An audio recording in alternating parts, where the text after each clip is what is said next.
এখানে সরিউল হিসাবের তফসিরে জালানী শরীফ আসছে, আল্লাহ পাক সুবহানাহু ওয়া তাআলা কবরের মধ্যে হাসরের মাঠে যখন হিসাব করবেন, সারা জগতের মানুষের হিসাব একেবারে আদম থেকে ঈদম শুরু থেকে শেষ পর্যন্ত এতগুলা মানব জাতির হিসাব করতে মাত্র দুনিয়ার হিসাবে 6 ঘন্টা সময় লাগবে। যে আল্লাহর হিসাব এত দ্রুত হবে মাত্র কয় ঘন্টায়?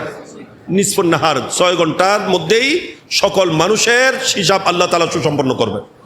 এই জন্য আল্লাহ বলছেন আল্লাহু সারিউল হিসাব, আল্লাহ দ্রুত হিসাবকারী।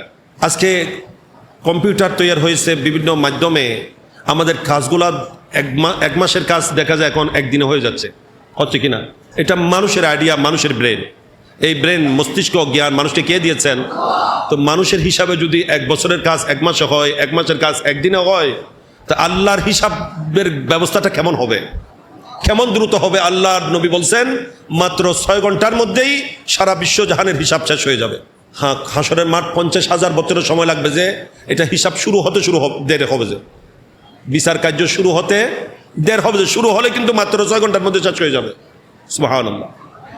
আমার নবীর শাফাআতের মাধ্যমে, শাফাআতে কুবরার মাধ্যমেই হিসাব কার্য শুরু হবে, যে এর আগে হিসাব শুরু হবে না।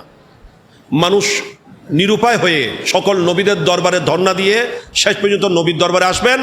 ওই সময় মানুষরা বলবে যে শুধু হিসাব যেন শুরু হয়, যে আল্লাহ তো হিসাব শুরু করছেন না, এই ভয়াবহ পরিস্থিতিতে আমরা আর সহ্য করতে পারছি না, নবী আপনি আল্লাহকে বলুন যেন আমাদের হিসাবটা শুরু করেন। এই হিসাব শুরু হওয়ার জন্য সুপারিশ হবে। এই সুপারিশটার নাম শাফাআতে কুবরা। শাফাআতের বিভিন্ন স্তর আছে, এগুলা লম্বা আলোচনার বিষয়।